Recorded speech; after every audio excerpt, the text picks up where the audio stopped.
Bismillahirrahmanirrahim.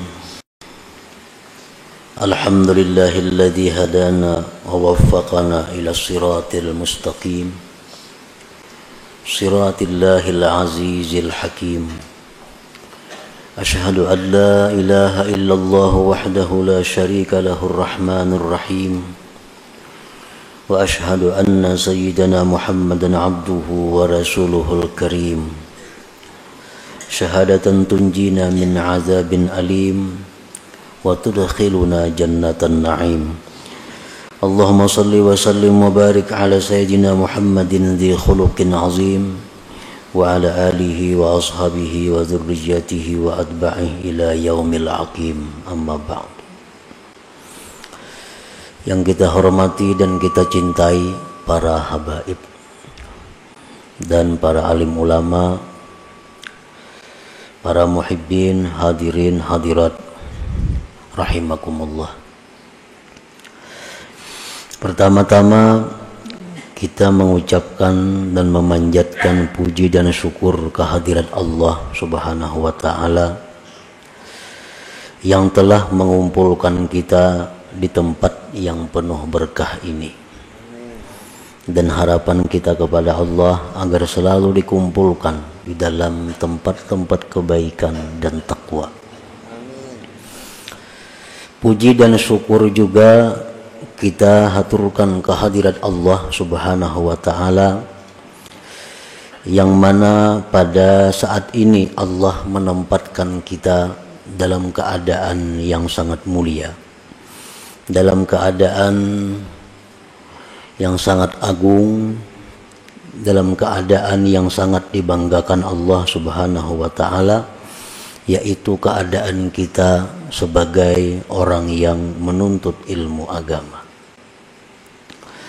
Keadaan menuntut ilmu agama itu adalah merupakan keadaan yang paling dicintai oleh Allah Subhanahu wa taala, yang andai kata kita meninggal dunia dalam keadaan itu, maka kita akan digolongkan dengan syuhada, dengan orang-orang yang syahid.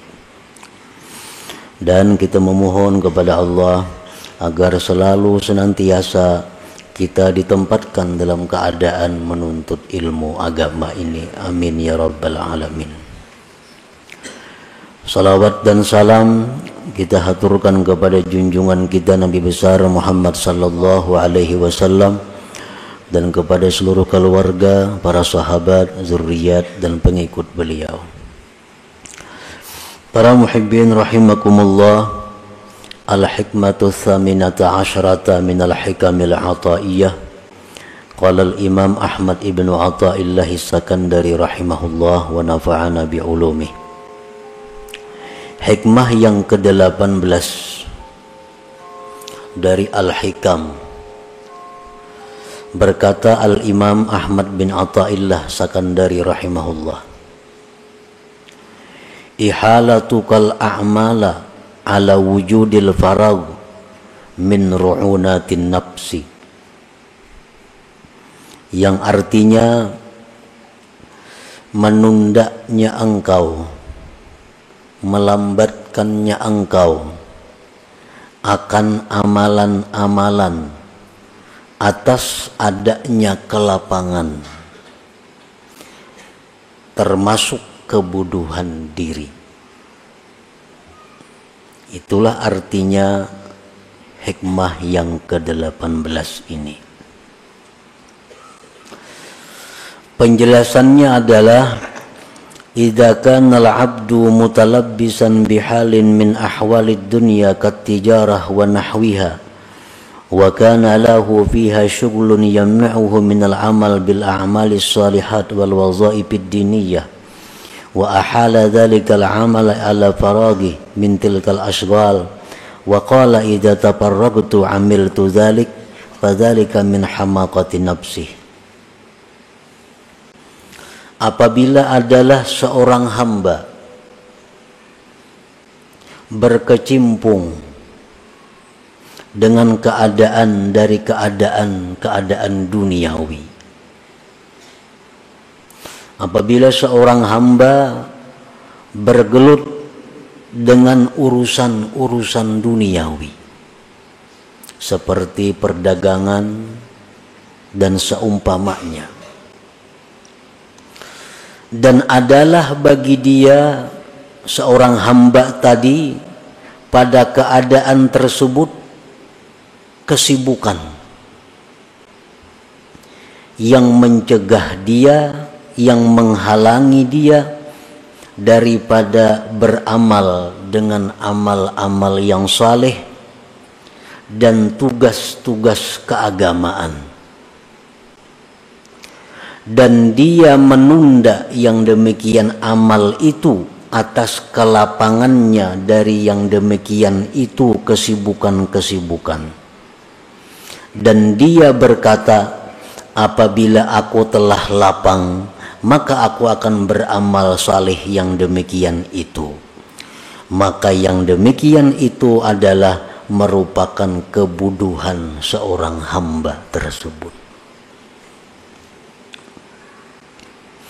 Nah, ini manusia, ini hamba Allah, orang yang sangat sibuk dengan urusan-urusan yang sifatnya dunia.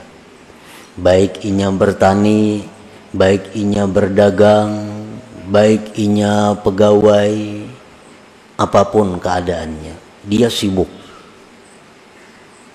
Dan kesibukannya itu menghalangi dia daripada beramal saleh, daripada melaksanakan tugas-tugas keagamaan yang semestinya. Kada sempat lagi inya beramal saleh, kada sempat lagi melaksanakan tugas-tugas agama karena kesibukannya tadi. Dan dia menunda yang demikian itu beramal saleh atas waktu lapang dari itu kesibukan-kesibukan tadi. Dan dia mengatakan, apabila aku nantinya sudah lapang, maka aku akan beramal amal saleh itu. Nah, orang seperti ini di dalam agama dianggap orang yang bodoh ngarannya. Para muhibbin rahimakumullah, tugas-tugas keagamaan, amal-amal saleh yang mesti dilakukan oleh orang yang berakal adalah perbuatan-perbuatan, bacaan-bacaan, tafakkur yang kita dituntut untuk melakukan itu. Nah, orang ini kada kau barar lagi tafakkur, kada sempat lagi menuntut ilmu, kada sempat lagi membaca wirid-wirid, kada sempat lagi membaca Quran sekian lembar sehari, kada sempat lagi berselawat sekian ratus, kada usah sekian ribu, kada sempat lagi silaturahmi karena banyaknya kesibukannya. Dan dia mengatakan, kaina aku mun sudah lapang bisa ain itu. Ini lagi sibuk, lagi banyak urusan.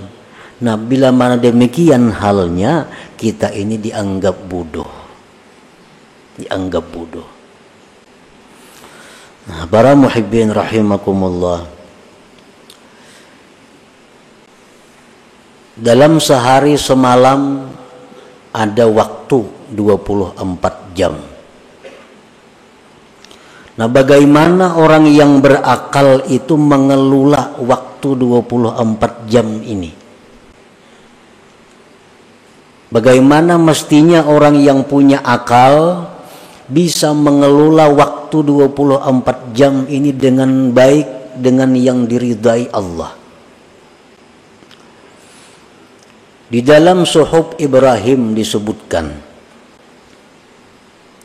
hendaknya waktu itu dibagi 4. Ada waktunya dalam 24 jam itu kita munajat kepada Allah.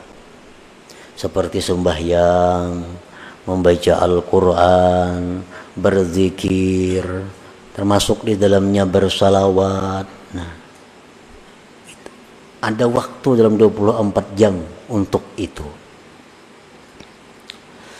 Kemudian ada waktu dalam 24 jam itu dia muhasabah dirinya. Muhasabah dirinya. Muhasabah itu artinya ada menghitung kembali. Sekarang sudah berapa umurku? Berapa banyak sudah waktu yang kuhabiskan untuk agama? Berapa banyak waktu kuhabiskan untuk dunia? Berapa banyak dosa yang diperbuat? Nah, dimuhasabah diri. Nah, dalam 24 jam sehari itu mestinya ada waktu untuk itu. Nah, yang ketiga, dalam 24 jam itu ada waktu untuk tafakur, untuk berpikir. Berpikir apa? Berpikir tentang kejadian-kejadian alam semesta ini. Termasuk di dalamnya adalah menuntut ilmu.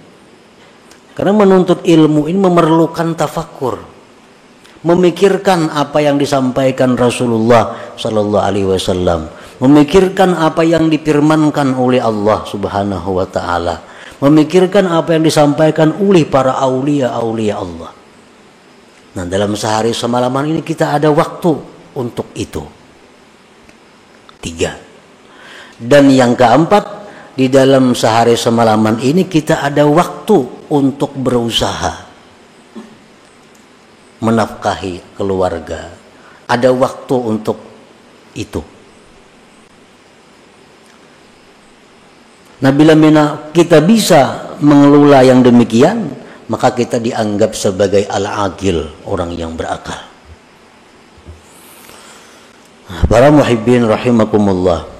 Jadi dalam 24 jam itu guring kada dihitung. Jadi guring kita berapa? Misalnya yang kita cukup 8 jam, itu paling banyak guring. Lebih pada itu, ujar Imam Ghazali, kada manusia. 8 jam itu sudah paling full guring. Nah, jadi waktu 24 jam, 8 jam itu kita guring. Guring itu artinya nilainya 0. Kada jadi napa-napa, kada ada dosa, kada ada pahala. Ini guring nang kada ada niat apa-apa, guring semata guring.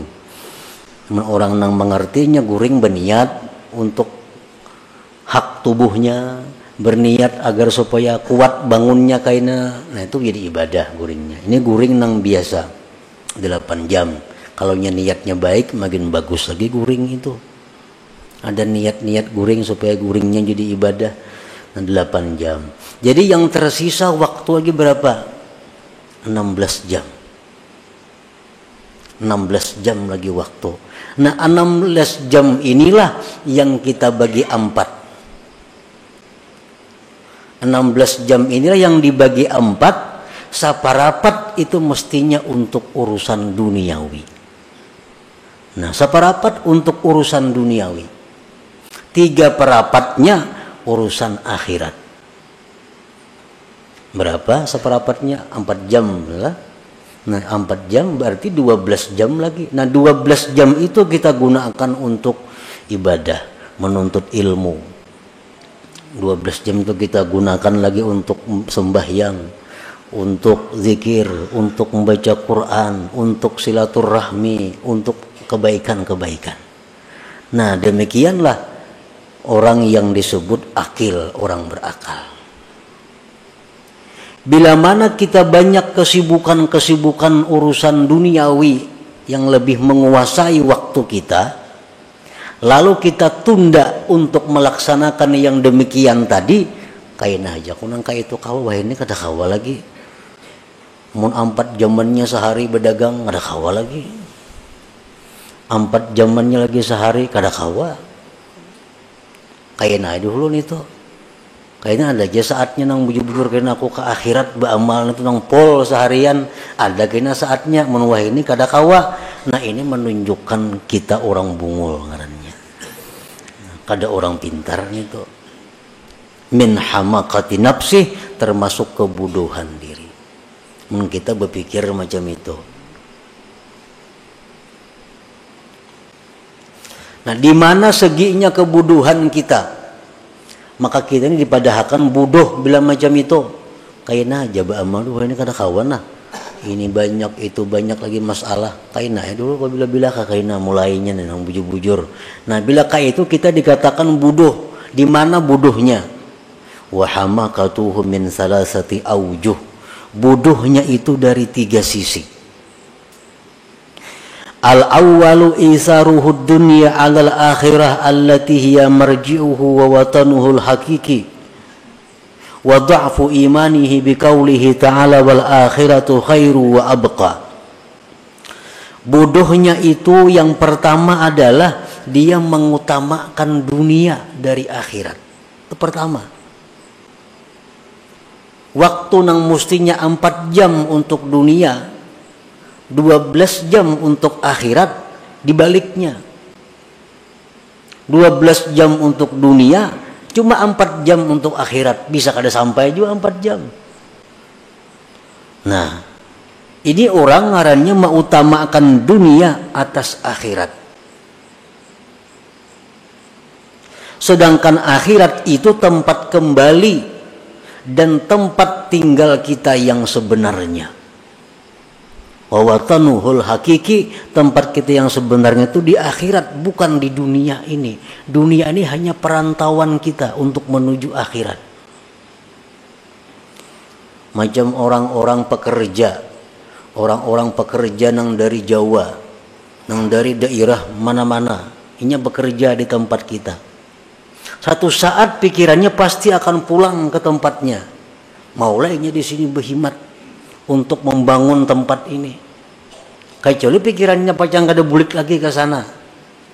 Kalau pikirannya pasti kembali ke tempatnya, ini di sini hanya mencari sangu, hanya mencari tabungan, hanya mencari bekal untuk bulik kena ke kampungnya, membangun rumah di sana. Nah, membangun apa di sana. Nah, itulah contohnya pengembara. Jadi tempat kita dunia ini hanya tempat sementara kita melewati untuk menuju tempat yang sebenarnya. Imam Ghazali dalam Ihya Ulumuddin mengisahkan bahwa perumpamaan dunia ini adalah orang yang berada di kapal. Nah, kapal di tengah laut. Begitu kapal ini berjalan dengan penumpang-penumpangnya, ujar kapten kapal, kita singgah satu mat di pulau. Nah, kita singgah satu mat di pulau ini untuk mencari bekal, untuk istirahat, untuk apa. Kayaknya kita berbuatan pulang ke kapal ini dan berangkat lagi. Turunan penumpang kapal di pulau. Nah, itulah dunia. Adalah orang kapal yang turun ke pulau itu berpikir bulah rumah di pulau. Kada ada. Kenapa? Karena ini pacang singgah satu mat saja. Adakah berpikir membuka perusahaan di pulau itu? Kada ada.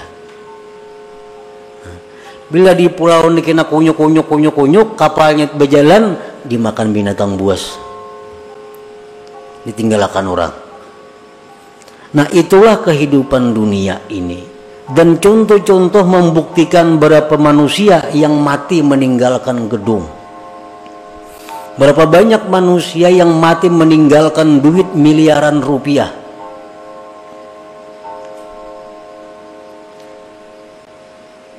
Nah, jadi kebodohannya pertama itu adalah mengutamakan dunia atas akhirat, yang mana akhirat itu tempat kembali dan tempat tinggal yang sebenarnya. Dan kelemahan imannya dengan firman Tuhan, wal akhiratu khairun wa abqa, akhirat itu ujar Tuhan lebih baik dan lebih kekal daripada dunia. Wal aqil, orang yang berakal, menja'alad dunya mazra'atan hasanah lil akhirah, orang yang berakal itu orang yang menjadikan dunia tempat bercucuk tanam yang baik bagi akhirat. Wal aqil man ja'ala aktsara awqatihi lil akhirah, orang yang berakal orang yang menjadikan sebagian besar waktunya untuk akhirat. Nah, di situ kebuduhan yang pertama. Dia lebih mengutamakan dunia dari akhirat. Makanya ingat tadi kainagin dahulu urusan akhirat tuh. Ini masih banyak kesibukan lagi, kayaknya ada aja saatnya. Nah, ini kebuduhannya pertama berarti dia mengutamakan dunia atas akhirat. Asani yang kedua, kebuduhannya itu taswifuhu bil amal ila waqtil farag wa qad la yajiduhu bal yakhtatifuhul maut qabla dzalik. Yang kedua kebuduhannya itu adalah menunda kaina kepada waktu yang lapang, yang terkadang dia tidak sampai kepada waktu yang lapang itu dijemput oleh kematian. Nah, kadang-kadang kada sampat lapang matinya, jantung mendadak mati, mati kecelakaan kendaraan, mati apa? Padahal ini sudah punya angan kaina, mun sudah lapang kaina ayo beribadah. Nah, belum sampainya lapang sudah dijemput oleh maut. Satu, au yazdadu syugluhu, atau siapa tahu kesibukannya bertambah terus. Kaina hanya bila lapang kaina hanya bujur-bujur beribadah. Kenyataannya bertambah terus kesibukan nih. Selalu bertambah, tahulah kita kada tahu. Nah, akan datang bisa lebih sibuk pada hari ini kada tahu. Lianna asghalad dunya yatada'a ba'daha ila ba'din, karena kesibukan dunia ini selalu membawa kepada kesibukan yang lain.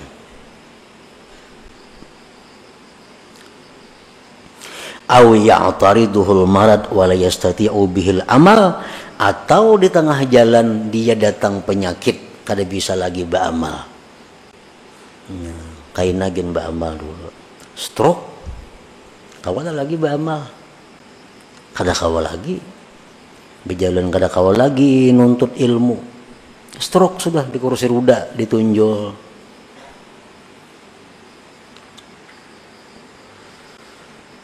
Nah, maka bila mana orang ini seperti keadaan demikian, sakitnya orang ini kada beramalnya orang ini sia-sia. Lain jika orang ini pak amal dahulu, napa ibadat, imbah itunya garing. Begitu garing kada kau lagi beramal, tetap ditulis Tuhan terus. Nah, hanya banyak karena garingnya dahulu pak amal orangnya. Amun dahulu kada pak amal, garing. Nah, kayaknya aku mensihat beramal gitu Tuhan lawasnya ikam sihat kada beramal-amal.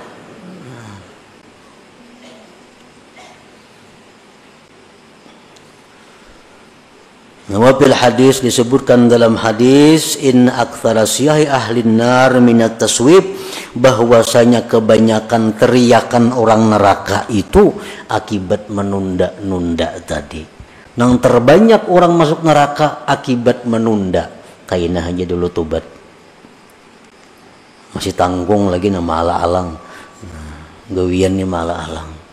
Kaina aja dulu ini masih awur lagi sibuk. Kebanyakan orang neraka itu akibat taswib. Inna aktsara syahi ahlin nar minat taswib. Nah, dua sudah kebuduhannya. Asalis yang ketiga kebuduhannya itu qad yafrugu minal asghal wa qad da'ufat niyyatuhu wa himmatuhu li sababin minal asbab. Bisa-bisanya waktu nang jaranya bila lapang kena beramal. Ada waktu lapang. Siapa tahu niatnya sudah lemah. Nah, himmahnya sudah lemah. Banyaknya orang nang lapang kada beramal. Banyak. Begawi kada, apa kada, duduk kada kakaruan. Ada beramal kada juga. Kenapa? Ini niatnya sudah lemah. Nah, niatnya sudah turun. Karena ada sebab-sebab lain. Apa sebabnya dahulu? Nah, para muhibbin rahimakumullah, apabila perkataan-perkataan para aulia, sabda-sabda Rasul, firman-firman Allah yang menyuruh kita bangkit untuk beribadah kepada Allah mengetuk hati kita. tapi kita kada mahirani. Dengar sudah bisa. Nah, kayaknya mendengar pulang arahan-arahan agama nih, kada mahirani pulang. Nah, akhirnya orang ini bisa ditutup oleh Allah, hatinya dikunci sama sekali. Nah itu jadi lemah niatnya. Nah, Allah itu bila mana mengetuk hati kita untuk beribadah, mesti disambut walaupun sedikit. Dalam hati ini ada datang ilham dari Allah. Kita jangan berzikir gitu 10 kali barang. Bila itu kada dihiraukan, kayaknya kada datang lagi ilham-ilham seperti itu. Ada kita mendengar apa hadis Nabi masuk ke dalam hati kita, bahwa membaca salawat itu baik. Nah, itu ngarannya ilham Allah kepada hati kita. Salawat itu baik. Nah, terima 3 kali barang bersalawat, tanda kita menerima pemberian Allah ini. Bila kita kada hiraukan itu, kayaknya kada datang lagi mau hidayah seperti itu.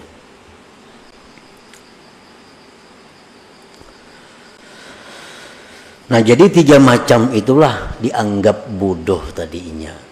Orang menunda-nunda amal itu karena 3 macam tadi dianggap bodoh. 1, mengutamakan dunia daripada akhirat, padahal Tuhan sudah jelas mengatakan akhirat lebih baik. Yang kedua, menunda-nunda amal itu padahal kada tahu barangkali kita mati sebelumnya, barangkali garing, barangkali kada ada lagi waktunya. Yang ketiga, barangkali kaina itu lemah niatnya.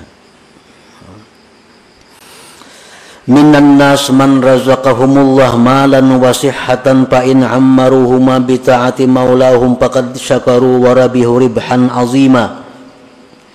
Setengah manusia orang yang diberikan Allah harta dan kesehatan, jika dia gunakan keduanya itu dengan taat kepada Tuhan, maka dia mensyukuri dan beruntung yang besar. Orang diberi Tuhan sudah kesehatan, diberi Tuhan harta banyak,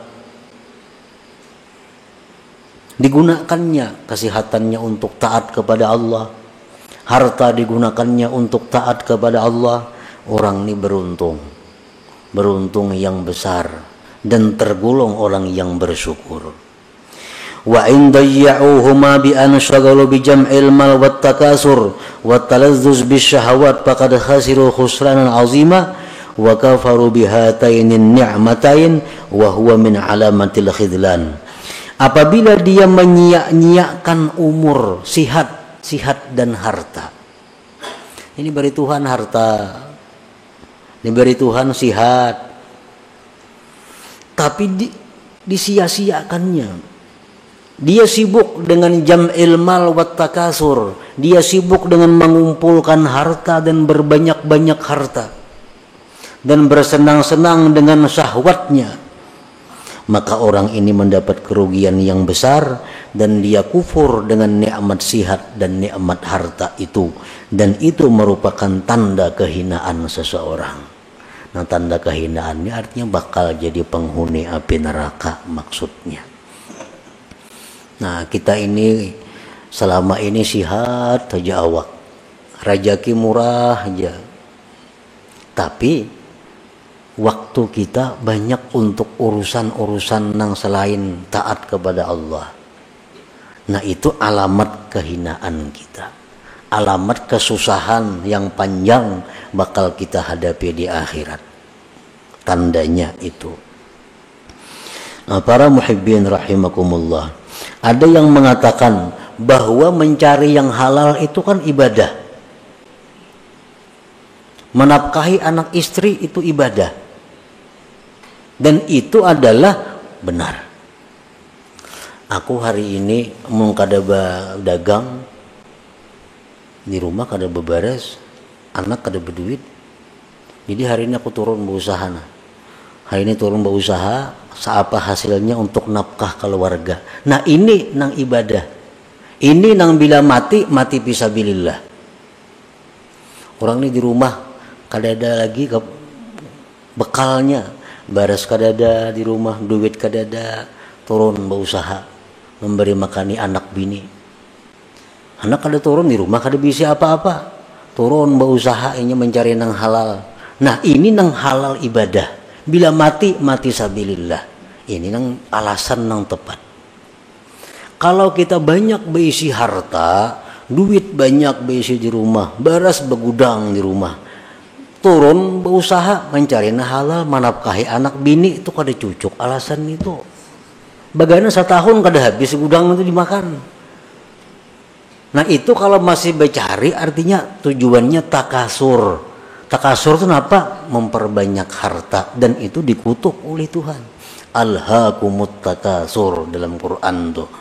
Nah, jadi orang bercari ini, mencari harta ini kalau tujuannya menafkahi bini, anak, keluarga, itu fisabilillah.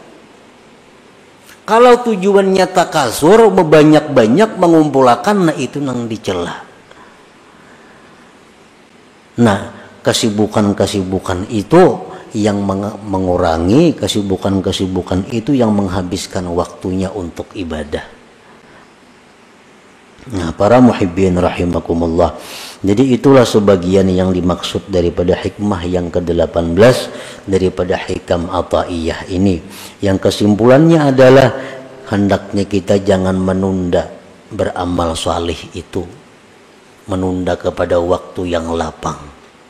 Kalau kita kadang maulah lapang, kelapangan itu sulit datang. Nah, lapang sibuknya tergantung kita. Jangan menunggu lapang. Kalau kita menunggu ke lapangan, hanya kita bangkit beribadah kepada Allah, menggunakan waktu yang banyak untuk ibadah kepada Allah. Nah, kalau kita menunggu ke lapangan, kita dikatakan orang yang bodoh, dan itu merupakan tanda kehinaan kita. Artinya kesusahan, kesengsaraan yang panjang bakal kita hadapi di akhirat. Nah, para muhibbin rahimakumullah, mudah-mudahan kita diberi Allah hidayah dan taufik agar dapat mengamalkan ilmu yang diberikan Allah kepada kita ini. Ila hadratin Nabi sallallahu alaihi wasallam. Al-Fatihah.